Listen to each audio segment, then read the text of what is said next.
휴 여보 또 하자고? 또 젖은 거야? 침대 시트가 또 빨아야겠네. 나 진짜 젊을 때도 이랬어요.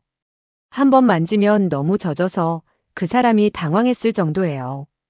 근데 지금은 그땐 몰랐던 갈증이 더 깊이 차올라요. 손끝만 스쳐도 벌써 흥건해졌어요. 나 아직 괜찮은 여자일까요?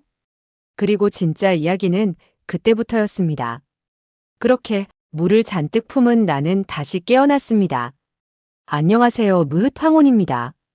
오늘도 한편의 은밀하고 따뜻한 이야기를 시작합니다. 구독과 좋아요, 알림 설정 잊지 마세요. 내 이름은 이정숙. 63. 부산 온천장 근처 조용한 언덕배기에 있는 자그마한 단독주택에서 혼자 산다. 남편은 9년 전 위암으로 세상을 떴다. 그와 함께한 세월은 편안했지만 늘 어딘가 채워지지 않은 곳이 있었다. 특히 잠자리에서는 더 그랬다.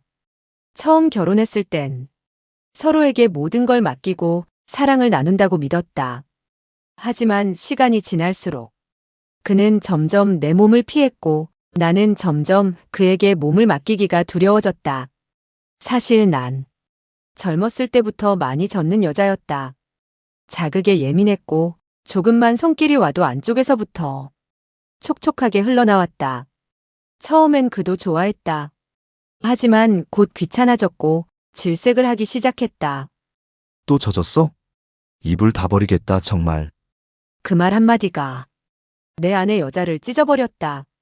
그 뒤로 난 잠자리를 피하는 사람이 되었다. 욕망은 사라지지 않았지만 남편 앞에서는 죽은 듯한 몸을 연기했다. 하지만 밤이 되면 내 손은 늘 배 아래를 지나 천천히 중심으로 향하곤 했다. 샤워기를 낮게 틀어 다리 사이로 물줄기를 느끼며 나는 입을 틀어막고 작은 소리를 뱉었다. 그때마다 부끄러웠다. 내 나이에 이러는 내가 한심해 보이기도 했다. 하지만 멈출 수 없었다. 내 안의 열기는 아무도 없을 때 더 뜨거워졌고 혼자 있을수록 더 외로웠다. 혼자가 된 지 9년. 욕망은 잠잠해질 줄 알았지만 그럴수록 더 깊어졌다. 거울을 본다. 주름진 눈과 살짝 처진 볼.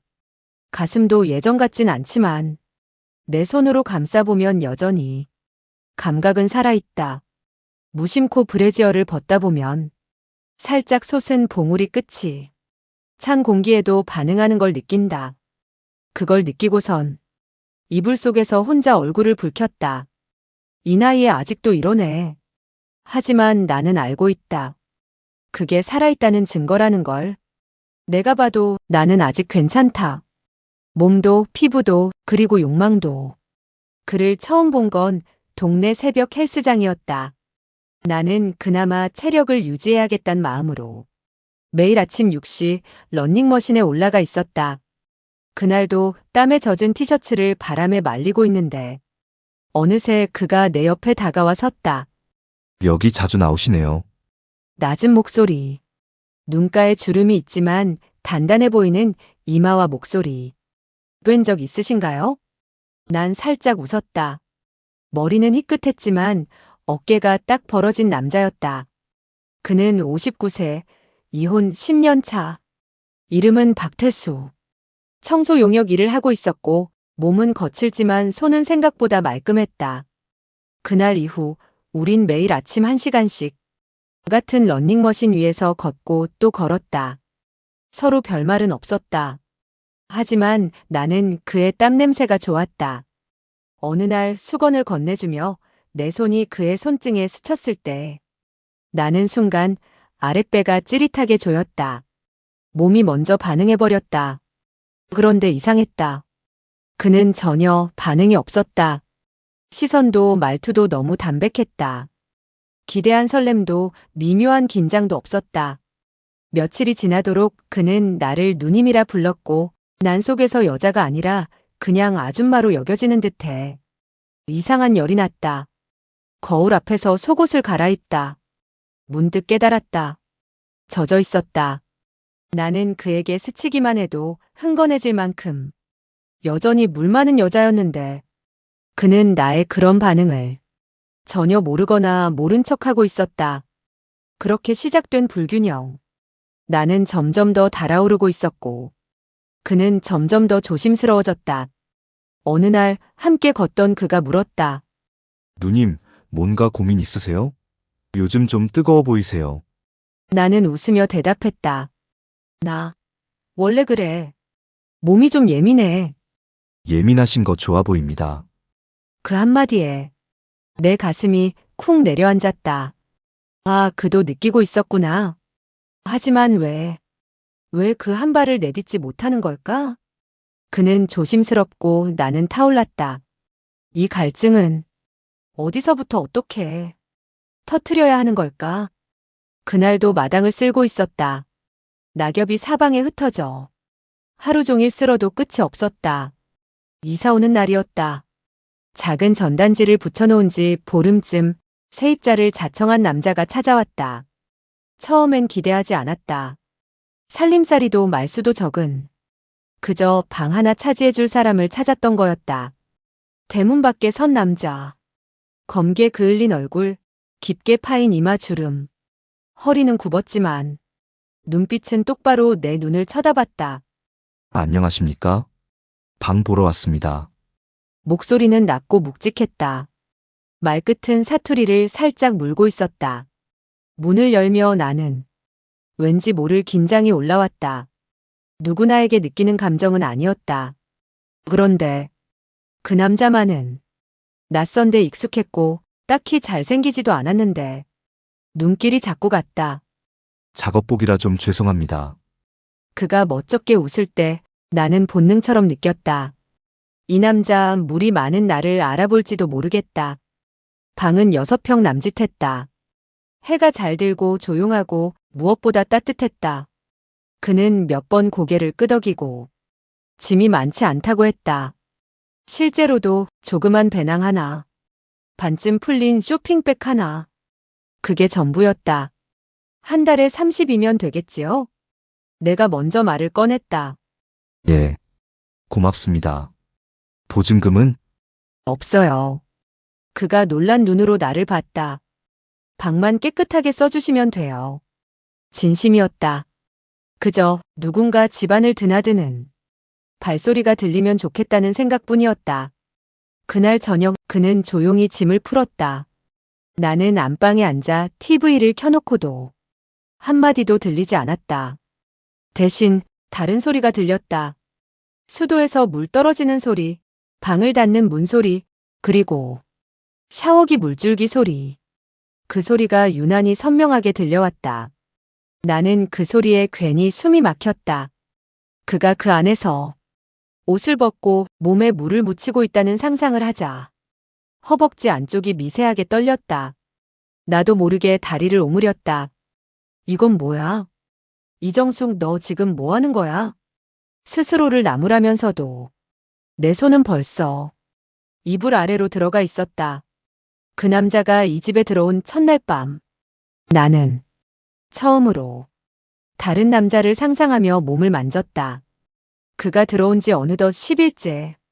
나는 그를 서준식 씨라 부르게 되었고 그는 나를 이정숙 누님이라고 불렀다. 아침이면 그가 먼저 현관문 앞을 쓸었고 나는 작은 식탁에 따뜻한 국을 올려두었다. 별말은 없었지만 그는 그 국을 다 먹고 항상 조용히 말했다. 잘 먹었습니다. 국물 끝내줍니다. 그 짧은 인사 한마디가 왠지 가슴 안쪽을 데웠다. 그날은 첫 비가 내리던 날이었다. 부엌 수도꼭지에서 물이 새기 시작했고 나는 두꺼운 고무 장갑을 낀 채 싱크대 밑을 열어보다 허리를 삐끗했다. 괜찮으세요? 그가 달려와 허리를 잡아주었다. 그 손이 내 옆구리와 등줄기를 감쌌을 때 나는 숨이 멎는 줄 알았다. 이렇게까지 혼자 하시면 안 됩니다. 부르시지 그랬어요. 괜찮아요. 내가 해왔던 일인데 뭐. 그는 말없이 내 뒤에서 고개를 숙인 채 싱크대 밑을 들여다보았다. 그 순간 나는 그의 체온을 등 뒤로 느꼈다. 살짝 숨이 뜨거워졌다. 가슴이 뭔가를 오래 참고 있던 듯 천천히 고동치기 시작했다. 밤이면 여전히 그의 샤워기 소리가 들렸다. 그가 젖은 손으로 머리를 넘기는 상상을 하며 나는 손가락을 꼭 쥐었다. 자극적인 상상을 하지 않아도 그저 그가 같은 집에 있다는 것만으로 몸이 먼저 반응했다. 속옷을 갈아입다가 손끝에 묻은 촉촉한 감각을 느낄 때마다 나는 혼잣말처럼 중얼거렸다. 이 나이에 미쳤지, 나. 어느 날은 내가 밭에서 따온 깻잎을 그가 조용히 씻어주었고 오늘 반찬에 써보시죠. 라고 말했다. 그저 깻잎 한 장인데 나는 그 한마디에 얼굴이 달아올랐다. 우리는 말이 없었고 그 말 없음 안에 조금씩 무언가가 자라고 있었다. 손끝이 닿진 않았지만 마음은 이미 서로의 체온을 느끼고 있었고 나는 그가 내 허벅지의 떨림을 눈치챌까봐 괜히 뒷짐을 지곤 했다. 이렇게 우리 둘 사이엔 조금씩 그러나 확실히 뜨거운 기류가 흘렀다. 그날 저녁 나는 작은 타올을 접어 복도에 내놓았다.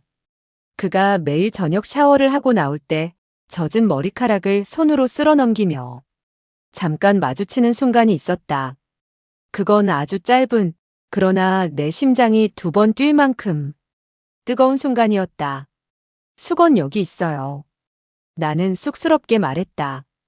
그는 살짝 놀란 듯 했지만 고개를 숙이며 조용히 말했다. 감사합니다. 누님. 그 손이 내 손끝에 닿았다. 수건을 받으려다 잠깐 손끝이 스쳤다. 그 짧은 다음에 나는 속으로 신음을 삼켰다. 이 손이 내 등을 닿는다면? 이 손이 내 허리를 감싼다면? 방으로 돌아온 나는 그 수건이 닿은 내 손등을 바보처럼 문지르고 있었다.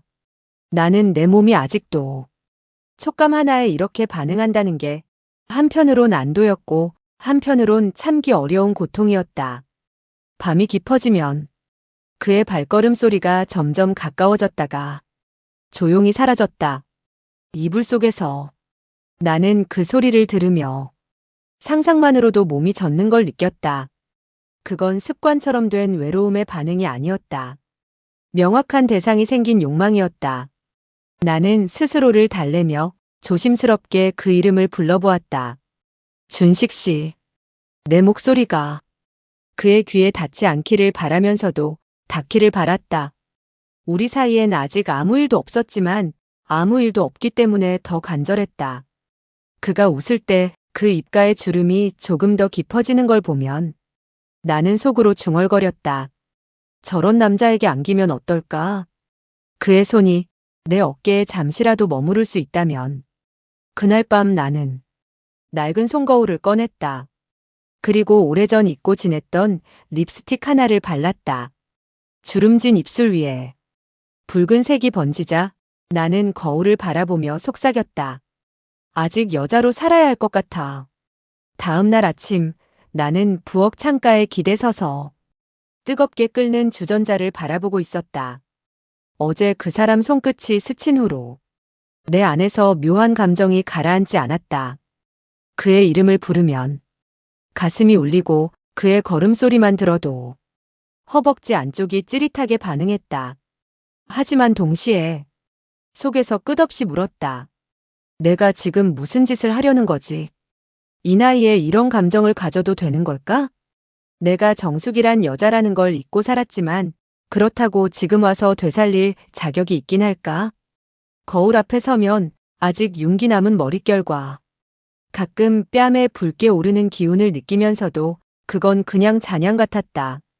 하지만 이 잔향이 지금 자꾸만 활활 피어오르려 하고 있었다. 그날 오후 딸에게서 전화가 왔다. 엄마, 이번 추석에도 내려가지 말고 그냥 있어. 요즘 감기도 그렇고. 딸은 그렇게 말했지만 나는 그 말 속에서 오지 마세요. 필요 없어요. 라는 속뜻을 들었다. 그게 더 아팠다.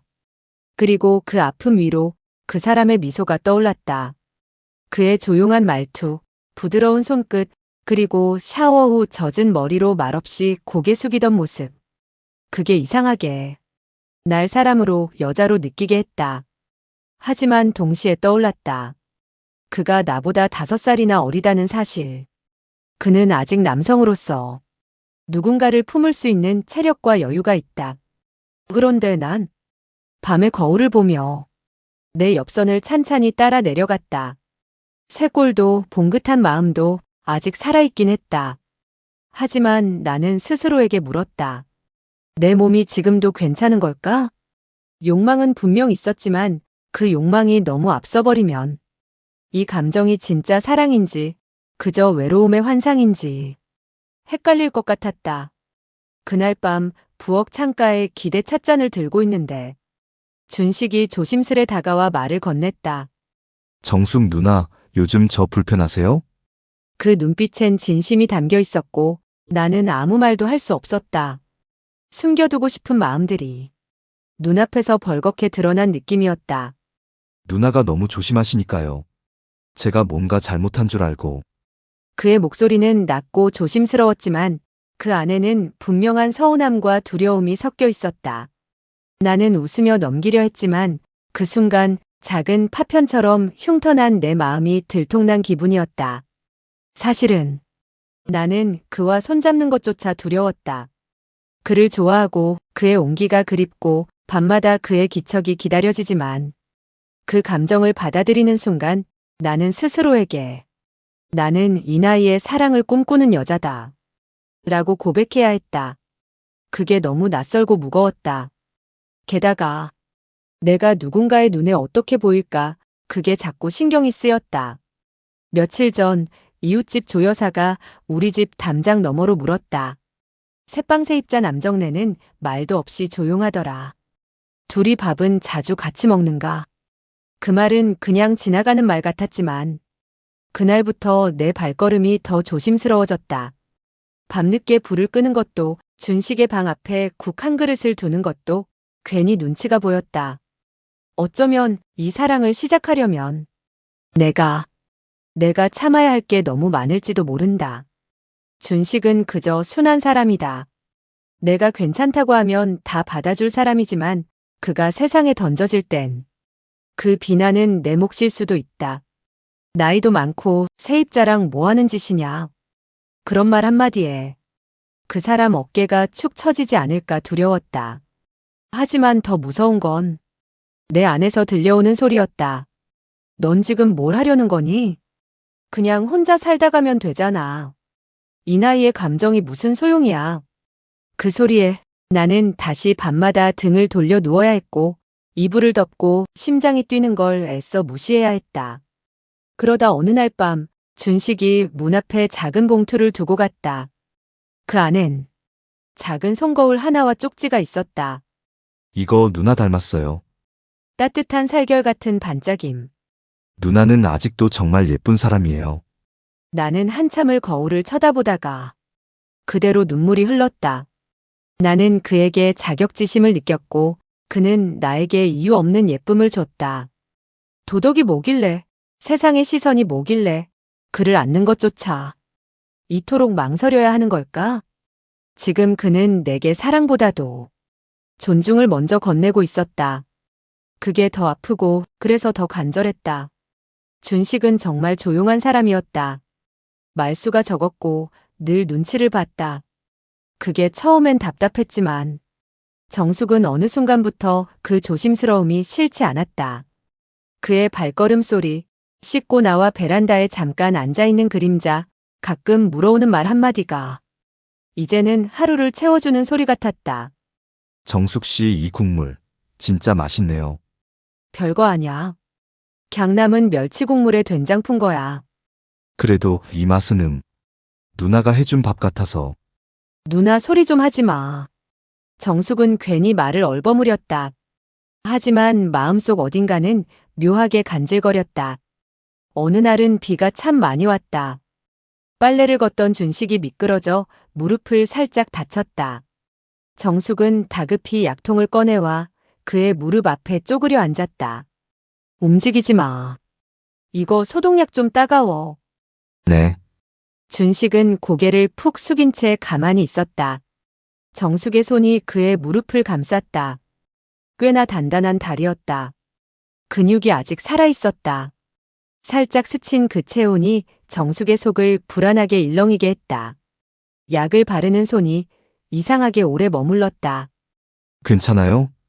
준식이 조심스럽게 물었다. 정숙은 순간 손을 떼고 뒤로 물러났다. 응, 괜찮아. 내가 놀랐네. 정숙은 그날 밤 잠을 이루지 못했다. 그의 피부 온도가 아직도 손끝에 남아있는 듯 했다. 다음 날 준식은 조심스럽게 조기구이를 내밀었다. 어제 고맙다고 제가 구워봤어요. 많이 못했지만 그 접시를 받으며 정숙은 또 느꼈다. 그가 조금씩 마음을 내어놓고 있다는 걸. 어느 저녁 둘은 마당 평상에 나란히 앉아 라디오를 들었다. 서울에서 시작된 늦가을 찬바람이 부산까지 내려온 날이었다. 정숙은 담요 하나를 펼쳐 그의 무릎 위에 슬며시 덮어주었다. 준식은 말없이 고개를 숙였다. 두 사람 사이 한 뼘의 거리. 말이 없을수록 마음은 더 분주했다. 라디오에서 옛 가요가 흘렀다. 정숙이 따라 흥얼거리자 준식도 함께 따라 불렀다. 이 노래 아세요? 알죠. 젊을 때 참 좋아했어요. 나도. 한참을 조용히 앉아있다. 정숙이 불쑥 말했다. 준식 씨, 네. 사람 마음이란 게 참 간사하지. 왜요? 처음엔 그냥 조용해서 좋았는데 이젠 그 조용한 사람이 나를 흔들어. 준식은 고개를 돌려 정숙을 바라보았다. 그의 눈빛엔 놀람과 따뜻함이 동시에 섞여 있었다. 그날 밤 준식은 자리에 누웠지만 쉽게 잠들지 못했다. 정숙의 손, 정숙의 말, 정숙의 냄새가 자꾸 떠올랐다. 그는 이불을 뒤집어 썼다. 그 안에서 말 못할 감정이 천천히 끓어오르고 있었다. 사실 나는 남성성이 이리도 많은 남자라는 걸 안 건 결혼하고 얼마 안 됐을 때였다. 연애할 때 아내와는 하루에도 서너 번씩 관계를 해 아내는 처음엔 잘 맞는 줄 알았다. 근데 어느 날부터 내 손길을 피하더라. 오빠, 제발 하루만 쉬면 안 돼? 당신은 너무 과해. 결혼하고도 사람이 어떻게 매일 그래? 왜 자꾸 눈만 마주치면 하자는 거야? 짐승이야? 어르고 달래 횟수는 줄였지만 참기 힘든 순간이 정말 많았다. 하지만 몇 년 뒤 결국 그 말이 쌓이고 쌓여 이혼 서류로 돌아왔다. 그 후론 내 속에 있던 걸 꾹꾹 눌렀다. 눈 마주치는 것도 조심했고 손 한 번 잡는데도 이유가 있어야 했다. 그리고 나이 들면 남성성은 사그라들 줄만 알았다. 나이 들어서 만난 정숙은 달랐다. 그의 미소 하나, 수건을 내미는 손끝, 눈길, 무릎 위에 얹어진 담요조차 준식의 안에서 참았던 열기를 천천히 끓게 했다.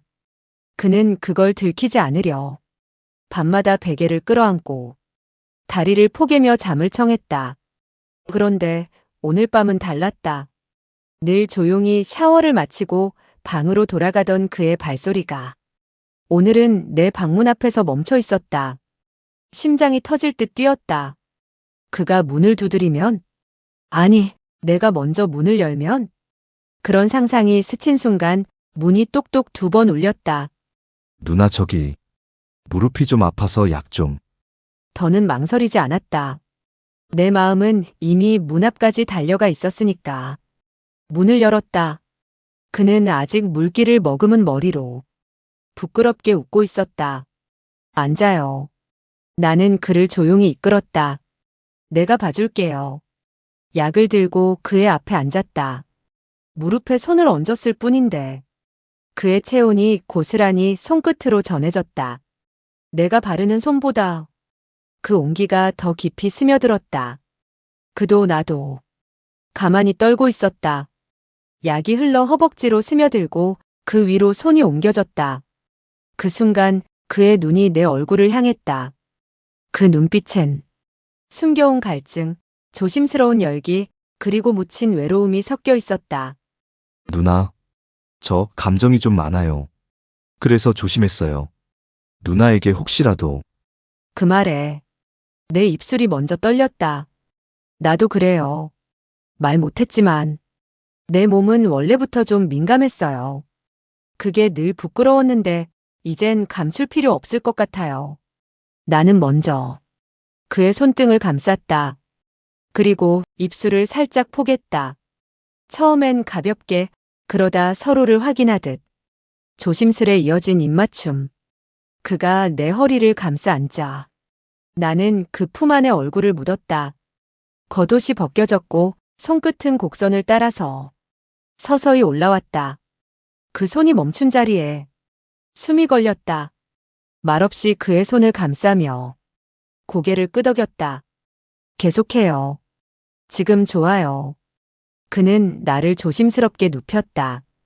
그가 손끝으로 허벅지 안쪽을 지나 천천히 나를 감싸 안았을 때 이미 내 안은 촉촉히 반응하고 있었다.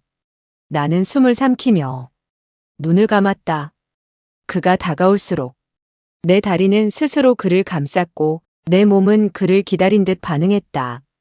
그의 뜨거움이 천천히 조심스럽게 나를 채워올 때 나는 다시 여자가 되어갔다.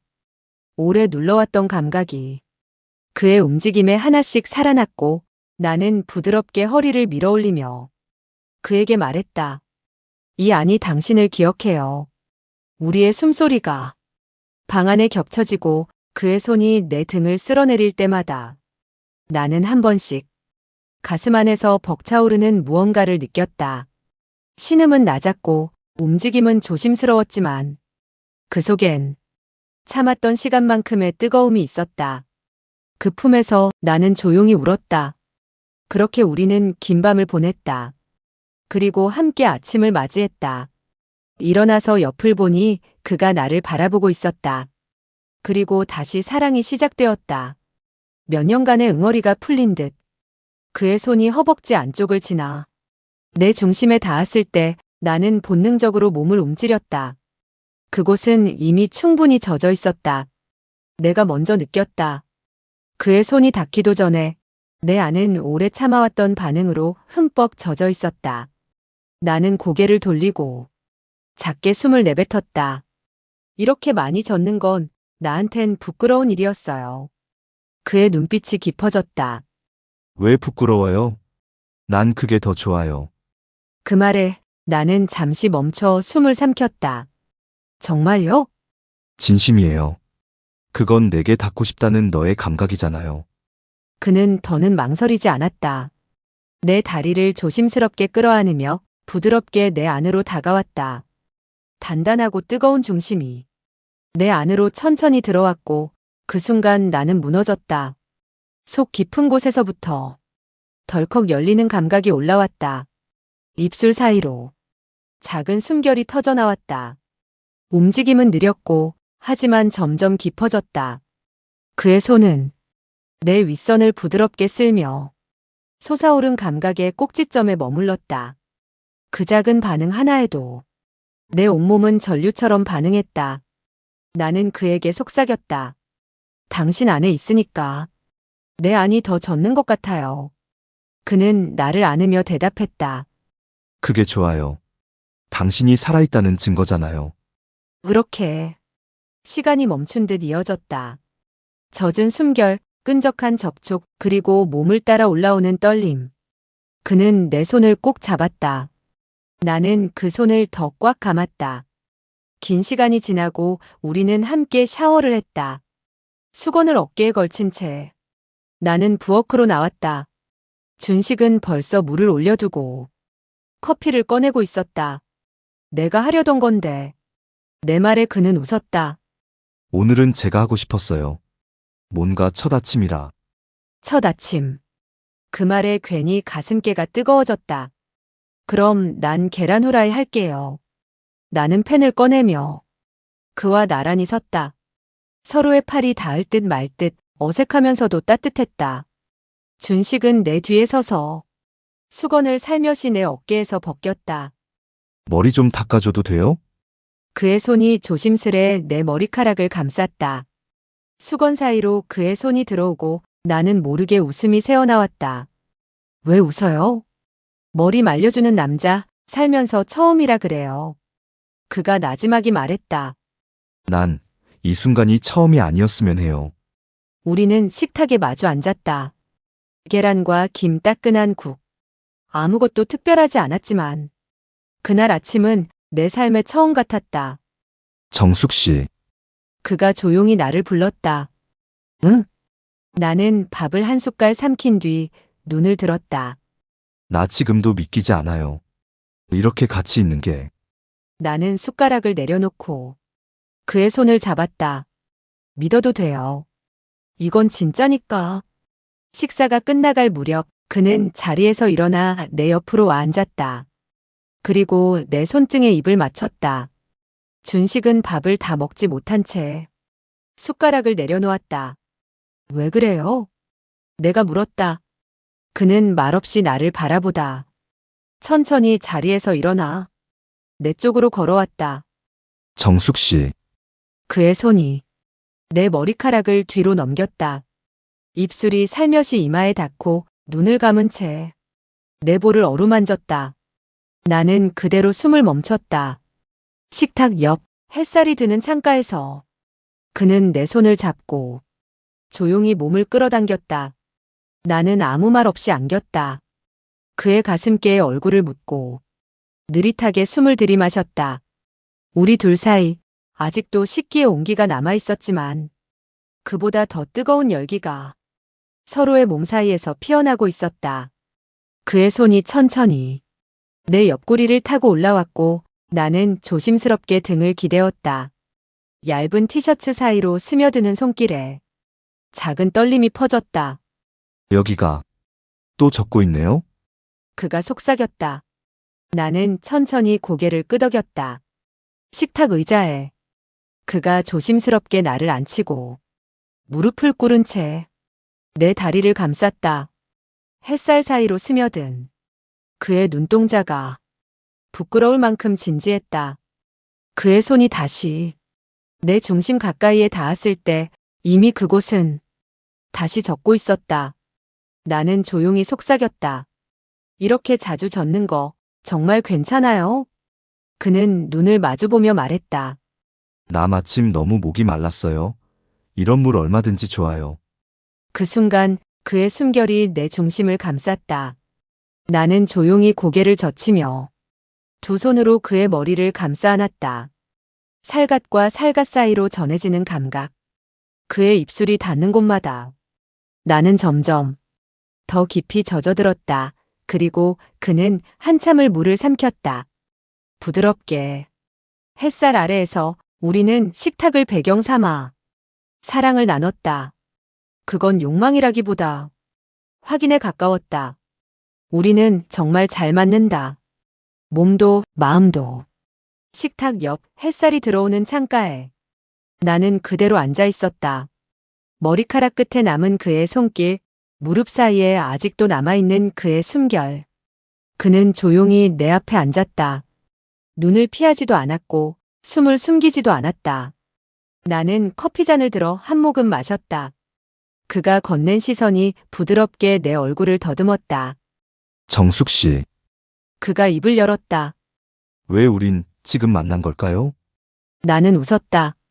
웃으면서도 가슴 안쪽이 울컥거렸다. 그러게요. 왜 이제야 만났을까요? 한참을 그렇게 조용히 앉아 있었다. 말없이 눈을 마주하고 서로의 호흡을 느끼며 그가 먼저 말을 이었다. 젊을 때는 이런 사랑을 못했어요. 늘 서두르고 확신도 없었고 나는 고개를 끄덕였다. 맞아요. 그땐 몸을 섞어도 마음이 없었고 마음을 줘도 몸이 외면했죠. 준식은 내 손을 살며시 감싸 안았다. 지금은 둘 다 맞아요. 이렇게 맞는 사람이 있다는 걸 처음 알았어요. 나는 그 말을 오래 곱씹었다. 맞는다. 몸도 마음도. 사실 그건 어떤 연인보다 깊은 말이었다. 나는 고백하듯 말했다. 사실 나 혼자일 때 자주 울었어요. 밤마다 몸이 반응하는데 그걸 어떻게 할 수 없어서. 그는 고개를 끄덕이며 말했다. 저도요. 내가 너무 뜨겁다 싶을 만큼 욕망이 많았어요. 그래서 자꾸 감추고 살았는데 당신 앞에선 그냥 편해요. 그 말에 나는 눈을 감았다. 그리고 나지막이 말했다. 당신도 내 물을 부끄러워하지 않아서. 좋아요. 그는 웃으며 고개를 끄덕였다. 그건 당신이 살아있다는 거니까요. 내게 반응해준다는 증거잖아요. 우리는 그렇게 한낮의 햇살 아래 마치 처음 사랑을 시작하는 연인처럼 조용히 그리고 깊이 마주 앉아 있었다. 그의 손이 내 손을 잡은 채 꼼짝도 하지 않고 있었다. 그 손의 감촉 움직이지 않아도 나는 그 안에서 따뜻함을 느꼈다.